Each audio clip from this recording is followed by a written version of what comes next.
had conversations with some of my...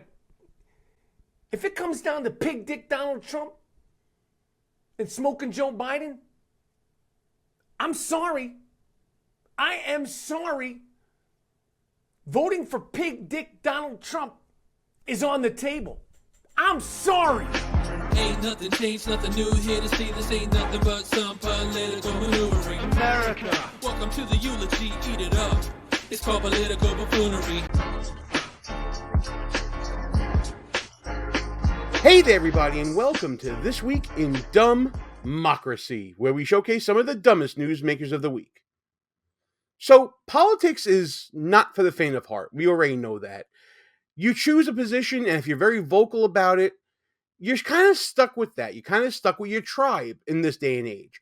Sad but true, but that seems to be the way the game is played lately, especially when it comes to these justice warriors out there who took such a hard, solid stance against conservatism and Republicans, and Donald Trump in particular, who now may be rethinking the error of their ways because life goes on beyond the Trump era, and the words that you say and the sentiments that you put out into the world kind of have a way of biting you in the ass on the way out. That's why, for noted Trump hater Michael Rapaport, Trump may now be on the table for him when it comes to 2024. And that's because politics has broken him. He is another victim of the FAFO crowd. And I think also recent news involving Israel and Hamas has caused Rapaport to rethink his positions. We're going to get into all of the ramblings of this madman. But before we do, please be sure to subscribe to the channel. Hit that notification bell so you don't miss any other shows. And if you like what you see and hear in this or any of the other videos on this channel, smash that thumbs up button. Like, comment, share the show with your friends, all that good stuff, because it all feeds that dreaded YouTube algorithm. Feed me! And you guys have been feeding this algorithm so well that the show is reaching many, many more people. We're reaching a broader audience, and it's all because of your support. Thank you so much for that. Michael Rapaport kind of holds a little bit of a special place in my heart in particular, because when I started this crazy channel, he was one of the first buffoons we identified. It was during the pandemic in 2020, very early on, right around April Fool's Day when this channel debuted, where Michael Rapaport went off on a rant about Donald Trump being optimistic about the pandemic, wanting to get people back to work as soon as possible. And this is what he had to say. But before I do it, I gotta put my disclaimer out there to cover my ass. This is going to contain a lot of offensive language, so if there's any little ones in the room, you might want to have them step out now, put some earmuffs on them, something like that, because it's about to get explicit. Flashback. Fucking pig, the real people want to get back to work ASAP. You never worked a fucking day in your life. You're worried about the next 4 years. You need to be worried about the next 4 days. You need to be worried about the next 4 weeks, the next 4 months. You are the worst possible we could have in power making decisions right now. The real people want to get back to work. Why don't you send your fucking son, stain Donald Trump Jr., Big Tooth Eric Trump, Little Baron, Ivanka, Junkyard Jared, let them go out there and test the waters. Let them see if shit is sweet. Let them take the cars, the trains, the buses, the Amtraks. Let them play in the park, and everything's good. If everything's good after 5 days of them playing out there in the streets, we'll all go back there. You want to make the American people guinea pigs so you could get reelected? You fucking clown. And people, if you fall for this shit, shame on you. If you still fall for this shit, shame on you. This guy doesn't give a about anybody but himself. He's talking about the next 4 years. We're trying to figure out what to do with the next 4 hours. You con man, you 2-bit good for nothing pimp. End of flashback. So that's the level of Trump hatred we're dealing with.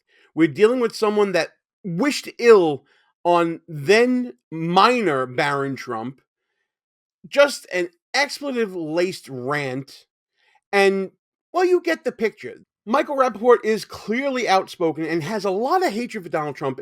It's the characteristics of that justice warrior that I talk about in my book, Schnooks, Crooks, Lies, and Scoundrels, a field guide to identifying political buffoons, available right now on Amazon, at Barnes & Noble, and other online bookstores. And as I let you know earlier in the week, we just won another award, the American Writing Award, in the category of politics nonfiction. Very excited about this latest honor. Go pick up the book. It's available as an ebook for 99 cents on Amazon. Michael Rapaport is a justice warrior. He's in the Hollywood game. He's a comedian. He's carved out a good career for himself as sort of a bit part actor, a character actor in many different roles, dramas, comedies, you name it. But Michael Rapaport's comments about Trump is not a laughing matter. He's been so full of hatred, so full of disgust, he takes every opportunity he can to just lay into Donald Trump. And he let us know in a recent posting on his own YouTube channel that those comments have come around and bit him in the ass. If you let the kiddies back in the room, I gotta do another disclaimer here. The next couple of videos gonna have some adult language as well, so earmuffs, kids. Let's get into Rapaport's almost stream of consciousness rant here. I tweeted about this, and then I did call into the Howard Stern show, so you may or may not have heard about this. So, for the third time this year that I'm aware of, this year, 2023, I have lost a job, an actual job. I think I mentioned this on the podcast, but I'm going to go into it a little deeper. I have lost a job because of pig Donald Trump comments. 3 times. 3 times. One movie that I was offered that inevitably you'll hear about. One commercial, and then this weekend another, let's call it a commercial. So this is the FAFO portion of the rant. Michael Rapaport experiencing what many people on the right have experienced, and that is this discrimination, for lack of a better word, because of your own political beliefs. Now, let's be clear. I am not a fan of discriminating against people because of what they believe in. I don't think that anybody should lose opportunities because of their own personally deep felt and held political beliefs. That shouldn't be the way this country operates at all. But I gotta confess, there's a little part of me in the back of my head that's doing a little victory dance because Michael Rapaport is experiencing what many people on the right are experiencing. And now we're supposed to feel sorry for him. It's very hypocritical of him, yes. But at the same time, if I'm going to be true to my own convictions, I have to step out and say nobody should be kept from employment because of their political beliefs. If Michael Rapaport was the right man for this commercial or for that movie, he should have gotten the part. And really, that's it. Again, is he someone that I completely disagree with on politics? More often than not, abso-freaking-lutely. But that said, I want to see people treated in a certain way in my life. And if it was me, and my personally deep felt political beliefs were keeping me from getting employment, I'd be just as pissed. Let's call them commercials. 2 commercials and a actual film. Now, the thing with the film, legitimate film, huge comedic star, comedic acting star. I got cast, I got the offer. The way it works is you get an offer. The offer goes to your agent. They make a financial offer. And what happened in this particular situation, allegedly, and I'm going to get my union involved, and this happened a few months ago, but then with the strike, I just kind of let it go, but I'm not letting it go. Michael Rapaport tells a story like an old man giving directions. Get on with it. Yes, get on with it. I try to let things go. It's not my strong suit. They made the offer, and then this comedic star who's a Trump-loving, Mel Gibson-loving, Trump-loving actor put the kibosh, said he doesn't like my politics. Now that's gotta suck, right? But at the same time, would Michael Rapaport be the type of person that would not want to work with someone who's a Trump supporter if he was in control of a project? I gotta ask that. Again, I don't know the man from Adam, but given his history and his just burning hatred of all things Trump and his track record over the past couple of years on that, I gotta wonder if he would have done that to somebody else. Now, clearly now he would say, oh no, I wouldn't have done that. But that question lingers for me, and maybe that's why that little band in the back of my head is playing the happy music and I'm getting the happy dance right now. Just some food for thought.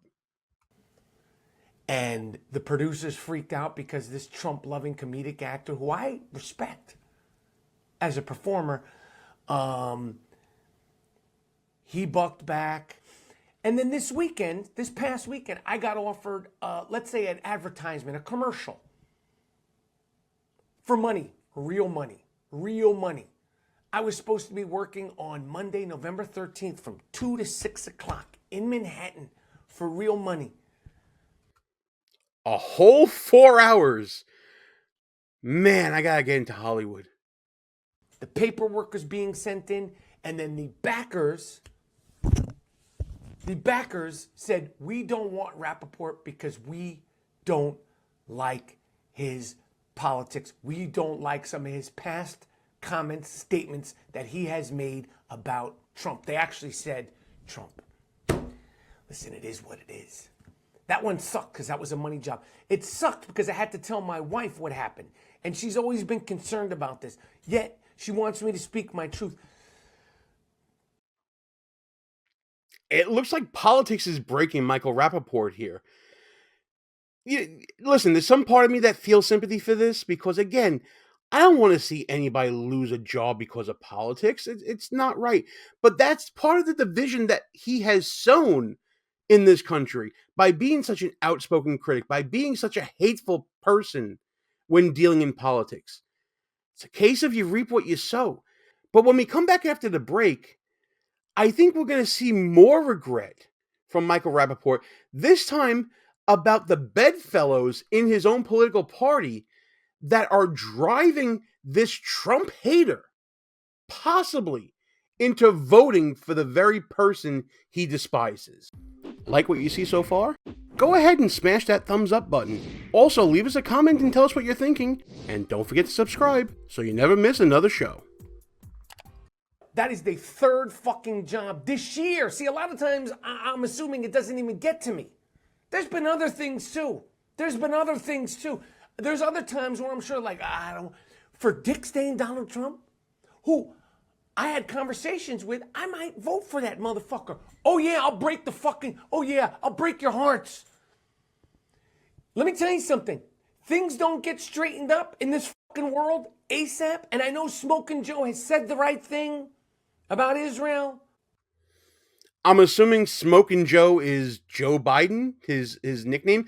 He seems to have adopted the Trump tactic of giving everybody nicknames. So, I don't know, maybe he's more like Trump than he actually thinks he is.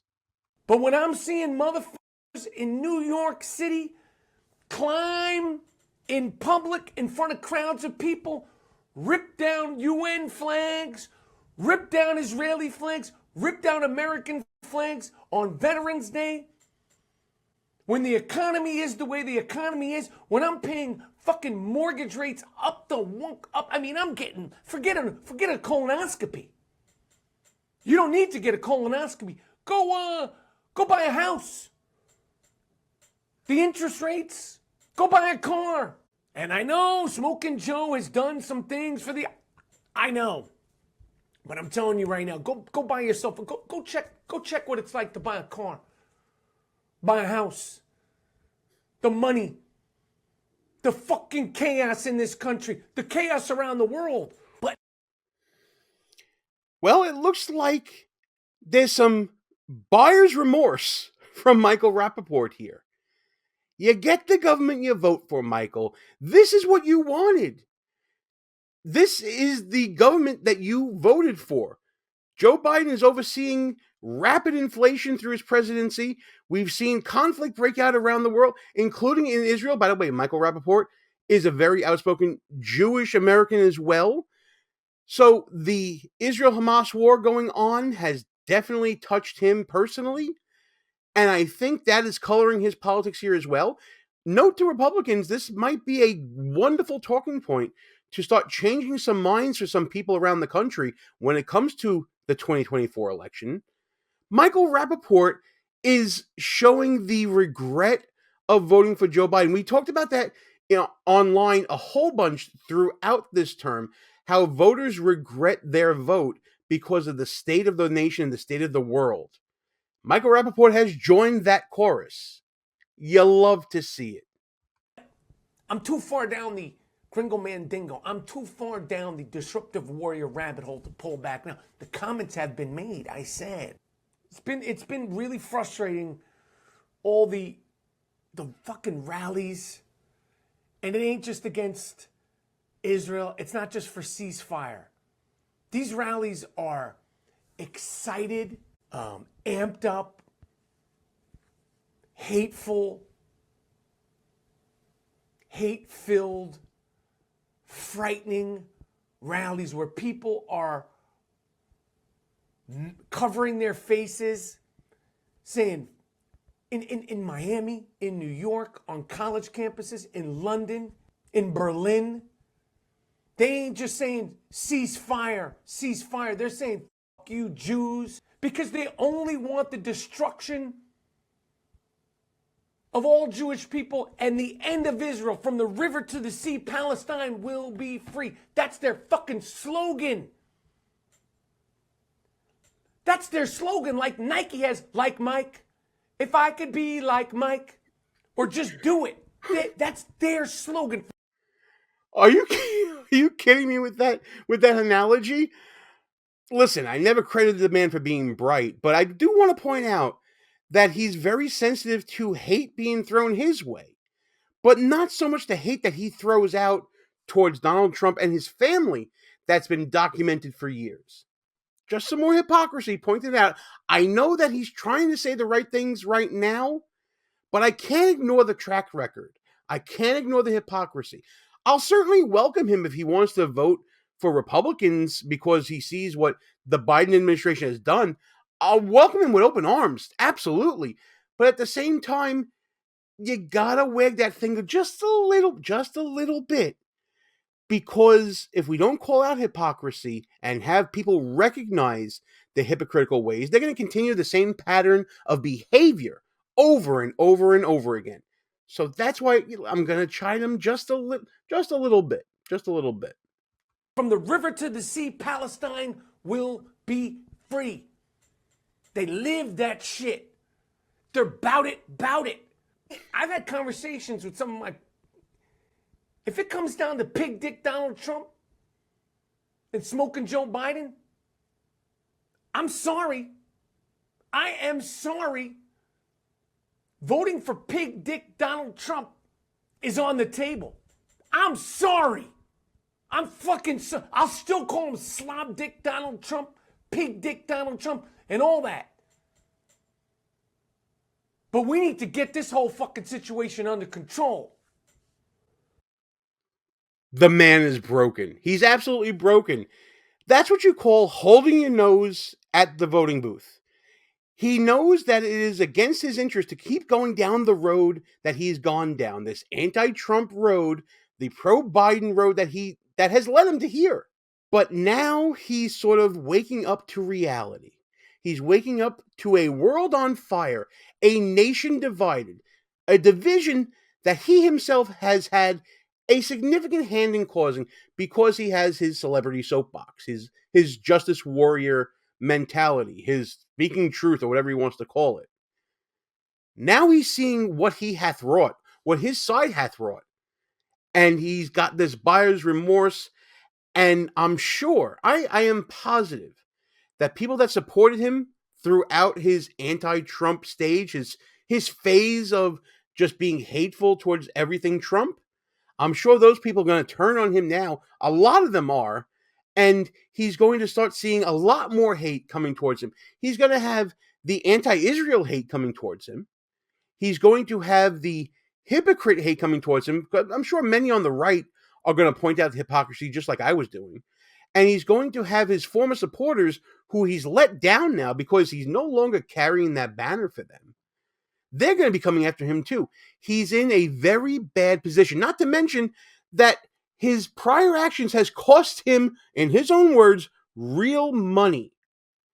You reap what you sow when you get into tribalism. You reap what you sow when you wade into politics and you become outspoken and hateful about it. And you become known for that. You develop a reputation for that. Reputations in politics are very, very hard to shake. So when you use all your personal credibility, when you use that personal capital in a hateful manner, this is what ends up happening.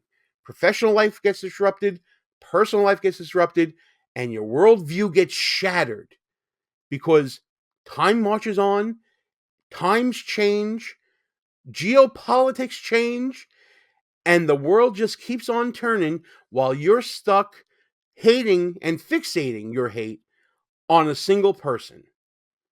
While I have some sympathy for Michael Rapaport, I'm calling out, this is an FAFO moment, and there's more than a little part of me that is celebrating this moment. I hope it becomes a teachable moment for Michael Rapaport and people like him. But hey, that's just my opinion here, guys. Let me know what you think about all this. What do you think about Michael Rapaport's latest rant here? Is this a real change of heart? Is this a momentary lapse for him? I want to know what you guys think about all this. Leave a comment, like the video, share it with your friends. I want to know what they think as well. Get everybody to subscribe to the channel. Hit the notification bell so they don't miss any other shows. Let's talk about this. And let's talk about all the other shenanigans and buffoonery that's going on every day this week in DUMBmocracy.